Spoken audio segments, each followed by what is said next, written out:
ஹே cookies எல்லாரும் எப்படி இருக்கீங்க? இன்னைக்கு நம்மளோட வீடியோல எதை பத்தி பார்க்க போறோம்னா ரெக்கார்ட் ஆஃப் ராக்னராக் அப்படின்ற இந்த அவசரமான அனிமி சீரிஸ் உடைய சீசன் 2 ஓட எபிசோட் 11 தான் இன்னைக்கு நம்மளோட வீடியோல பார்க்க போறோம். ஸோ இதுக்கு முன்னாடி நம்மளோட சேனல் குக்கிலக்கு நீங்க சப்ஸ்கிரைப் பண்ணாம இருக்கீங்கன்னா மறக்காம சப்ஸ்கிரைப் பண்ணுங்க. பக்கத்துல இருக்க பெல் ஐக்கானையும் பிரஸ் பண்ணிடுங்க. உங்களுக்கு இந்த வீடியோ பிடிக்கும்னு நம்பிக்கையில தான் சொல்றேன். மறக்காம ஒரு லைக் பட்டு இந்த வீடியோஸ் உங்க ஃப்ரெண்ட்ஸ்க்கு எல்லாம் ஷேர் பண்ணீங்கன்னா நாங்க ரொம்பவே ஹாப்பி ஆயிடுவோம் கைஸ். Welcome to குக்கிலக்கி. இந்த எபிசோட் ஆரம்பிக்கும் போது நம்மளுடைய வாழ்க்கை கூட ஒரு குட்டி பொண்ணு சுத்திக்கிட்டு இருப்பால, அவ ஒரு 7 கார்ட்ஸ் கிட்ட ஒட்டு கேட்டு மாட்டிக்கிறாங்க.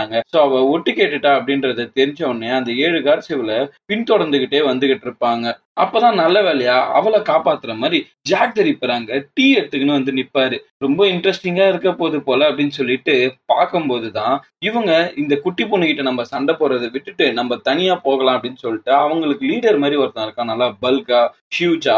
அவன் சரின்ட்டு கூட்டு போறாங்க. ஸோ இந்த 7 பேருமே ரொம்பவே டெரிஃபைங்கா இருக்காங்க பாக்குறதுக்கு. ஸோ அதுல ஒருத்தன் இருக்கான் ரொம்ப ஜோக்கர் மாதிரி, அவனும் ஜாக் தி ரிப்பர் கிட்ட சண்டைலாம் போட்டுட்டு போயிட்டு இருக்கான் திட்டிக்கிட்டு. ஸோ அப்பதான் அந்த பொண்ணு என்ன பண்றான்னா பயத்துல அப்படியே கீழே விழுந்துறா. என்னடா இப்படி ஆயிடுச்சுன்னு சொல்லிட்டு ஜாக் கேட்கறான், சரி வாமா இவங்க யாரு அப்படின்ற மாதிரி கேட்கறான், என்கிட்ட டீ குடிச்சுக்கிட்டே அதை சொல்லுன்னு சொல்லிட்டு. முதல்ல அந்த பொண்ணு என்ன பண்றா, இவங்க தான் வந்து த காட்ஸ் ஆஃப் ஃபார்ச்சூன் அப்படின்ற மாதிரி சொல்றாங்க.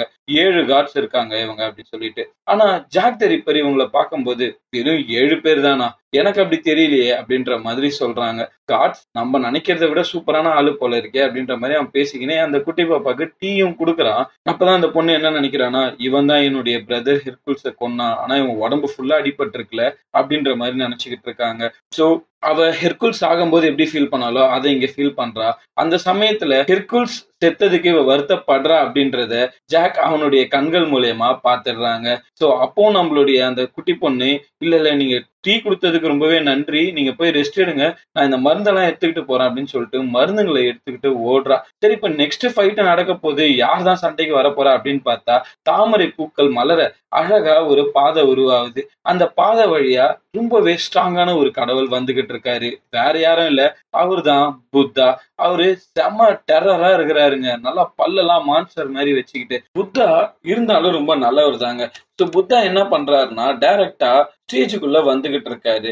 மனுஷன் உள்ள வரும்போதே மக்கள் எல்லாம் யோசிக்கிறாங்க, ஐயோ புத்தா கூடவா நம்மள அழிக்கணும்னு நினைக்கிறாரு அப்படின்னு சொல்லிட்டு ஹியூமன்ஸ் எல்லாம் அலறப்போ புத்தா என்ன பண்றாரு, அப்படியே நடந்துட்டு போயிட்டு ஹியூமன்ஸ் நிக்கிற இடத்தாண்ட வந்து நின்னுடுறாரு. பக்கத்துல இருக்க காட்ஸ் எல்லாம் ஒரே டெரிஃபைங்கா, என்னடா இவன் இந்த பக்கம் போய் நிக்கிறானே அப்படின்னு யோசிக்கும் போது அம்பையர், இல்ல புத்தா நீங்க இங்க நிக்க கூடாது, உங்களோட பிளேஸ் இந்த பக்கம் அப்படின்னு அவன் சொல்லவும் புத்தா வந்து அவங்க கிட்ட இருக்க மைக்கை புடுங்கி கத்திக்கினே, இங்க பாருங்க நான் ஹியூமன்ஸ்க்கு சப்போர்ட்டா சண்டை போட போறேன், என்ன எதிர்க்க எந்த காடாவது இருந்தீங்கன்னா வந்து என் கூட சண்டை போடுங்க அப்படின்னு சொல்லிட்டு அந்த மைக்கை உடைப்பா இருப்பாருங்க மாசா. இருக்கிற எல்லா காட்ஸும் செம்ம காண்டாயிடுறாங்க. எல்லாருமே புத்தாவை அசிங்கமா திட்டுறாங்க.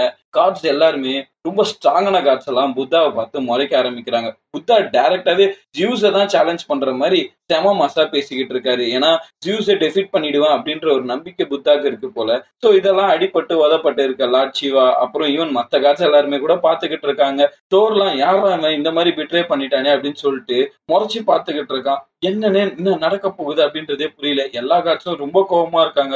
ஓடின்லாம் வேற லெவல்ல பவர் அப் ஆயிடுறாருங்க. இவரு பவர் அப் ஆகிறத பார்த்தா அவர் தான் நெக்ஸ்ட் போட்டிக்கே போவாரு போல அப்படின்ற அளவுக்கு நமக்கு ஃபீல் ஆகுது. அப்பதான் அந்த குட்டி பொண்ணு வாழ்க்கை கிட்ட கேக்குறா, உங்களுக்கு இது ஆல்ரெடி தெரியுமா அப்படின்ற மாதிரி கேட்கும்போது, ஆமா தெரியும், என்கிட்ட புத்தா அவனாதான் வந்து இதை பத்தி பேசினா.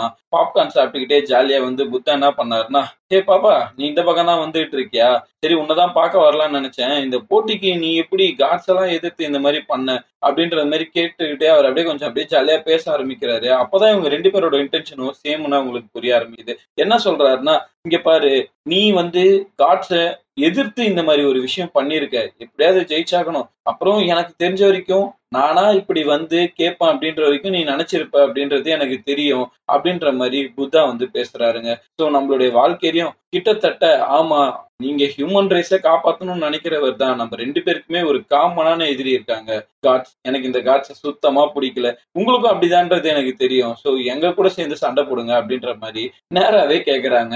சோ அதுக்கப்புறம் தான் ஹியூமன்ஸ்க்காக சண்டை போடுறதுக்கு அவர் ஒத்துக்கவும் செய்யறாரு. இவருக்கு ஆல்ரெடி ஹியூமன்ஸை பிடிக்குன்ற ஒரு ரீசனும் இருந்திருக்கு. சோ இந்த சமயத்துல அம்பையர் என்ன சொல்றாருன்னா, நீங்க காடா தான் சண்டை போடணும், ஹியூமன்ஸ்க்கு சண்டை போடக்கூடாது அப்படின்னு சொல்லிக்கிட்டு இருக்கப்போ ஹியூஸ் டைரக்டா வந்து, அப்படிலாம் இல்ல, இந்த இடத்த மாத்திக்கலாம், 13 வீரர்கள் தான், காட்ஸ் தான் அது வரணும்ன்ற அவசியம் கிடையாது அப்படின்னு சொல்லிட்டு அவரு ஒரு போட்டிக்குள்ள அவர் சண்டைக்கு வர ரெடி ஆகிற மாதிரி இருக்கு. ஆனா ஜியூஸ் ஆல்ரெடி ஒரு ஃபைட் பண்ணிட்டாரு. ஸோ அகைன் ஃபைட் பண்ணக்கூடாது, அதுதான் ரூல். ஸோ அதனால வேற ஒரு ஃபைட்டர் வரணும் அப்படின்னு சொல்லி யோசிச்சுட்டு இருக்காங்க. இங்க இருக்கிறத பார்த்தா ஓடின் தான் வருவான், ஓடின் கூட இருக்க அசிஸ்டன்ட்டும் வருவான் அப்படின்ற மாதிரி யோசிச்சுட்டு இருக்கப்போ ஜியூஸ் என்ன சொல்றான்னா, ஆல்ரெடி ஒரு வீரனை நான் பார்த்துட்டேன், அந்த வீரம் போதும் இவனை அழிக்க அப்படின்ற மாதிரி சொல்லிட்டு இருக்காரு. அப்பதான் டக்குன்னு வானத்துல இருந்து ஒரு ஏரோப்ளேன் மாதிரி ஒண்ணு பறந்து வந்துகிட்டு இருக்கு. அது பூமியை நோக்கி இறங்குது. இறங்கும் போது அப்பதான் ஒரு விஷயம் தெரியுது. 7 காட்ஸ் ஆஃப் ஃபார்ச்சூன் அவங்க தான் வந்து இந்த சண்டையில கலந்துக்க போறாங்க போல இருக்கு. இவங்க நல்லவங்க மாதிரி தானே தெரியுது அப்படின்னு யோசிக்கிறதுக்குள்ள இங்க 7 பேர் இருக்காங்க. நீங்க 7 பேரும் சண்டை போடக்கூடாது. உங்கள யாராவது ஒருத்தர் தான் சண்டை போடணும் அப்படின்ற மாதிரி அம்பையர் சொல்லிட்டு இருக்காருங்க. புத்தா இவங்களையும் பார்த்துக்கிட்டு வாங்கடா ஜோபி பசங்களா அப்படின்ற மாதிரி சிரிச்சுக்கினே தான் பார்த்துட்டு இருக்காரு. டக்குன்னு அந்த 7 காட்ஸும் அதுல இருக்க அந்த ஸ்ட்ராங்கான கார்டுடைய உடம்புக்குள்ள மாறி மாறி போய்கிட்டே இருக்கிறாங்க. எல்லாருமே ஒரே உடம்பா மாறிக்கிட்டு இருக்காங்க. அப்போ எல்லாருமே சேர்ந்து ஒரே ஆளா மாறுற மாதிரி இருக்குங்க. இது ஒரு பெரிய டிரான்ஸ்ஃபார்மேஷன் மாதிரி ஃபீல் ஆகுது. அப்பதான் ஒரு விஷயத்த சொல்றாங்க. இந்த 7 காட்ஸ் ஆஃப் ஃபார்ச்சூனும் 7 காடு கிடையாது. இவங்க எல்லாரையுமே சேர்த்து அணைக்கிறது ஒரே காடு தான். சோ அந்த ஒரு காடு தான் இந்த 7 பேருமே. ஆக்சுவலா இது 8 பேரு கூட கிடையாது. இவங்க எல்லாருமே சேர்ந்து இருக்கிறது இந்த ஒரு காடுக்குள்ளதான் அப்படின்ற மாதிரி சொல்றாங்க. சோ அத பத்தி சொல்லிக்கிட்டு இருக்கும் போதே உள்ள இருந்து ரொம்ப ஈவலா ரொம்பவே ஸ்ட்ராங்கான ஒரு கேரக்டர் மாதிரி ஒருத்தர் வராரு. அவர்தான் ஜீரோ ஃபுக்கு. இந்த ஜீரோ ஃபுக்கு பார்க்கவே டெரிஃபைங்கா இருக்கான். அவனோட முடியெல்லாம் ஒரு மாதிரி அதுக்கே உயிர் இருக்க மாதிரி இருக்குங்க.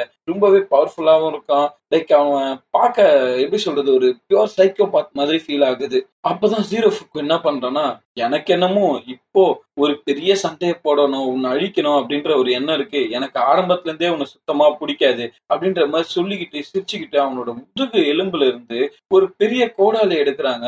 அந்த கோடாலி ரொம்பவே பவர்ஃபுல்லாவும் இருக்கு. இவங்க நிக்கும் போதே இவங்களுக்கு அனௌன்ஸ்மெண்ட்டும் வந்துருச்சு, புத்தாவும் ஜீரோ ஃபுக்கும் சண்டை போடலாம் அப்படின்னு சொல்லிட்டு. So, இப்ப இவங்க 2 பேருக்குள்ள பெரிய ஃபைட் நடக்க போகுது. இந்த 2 பேர்ல யார் ஜெயிக்க போறா அப்படின்றதே ரொம்ப ஆர்வமா இருக்குங்க.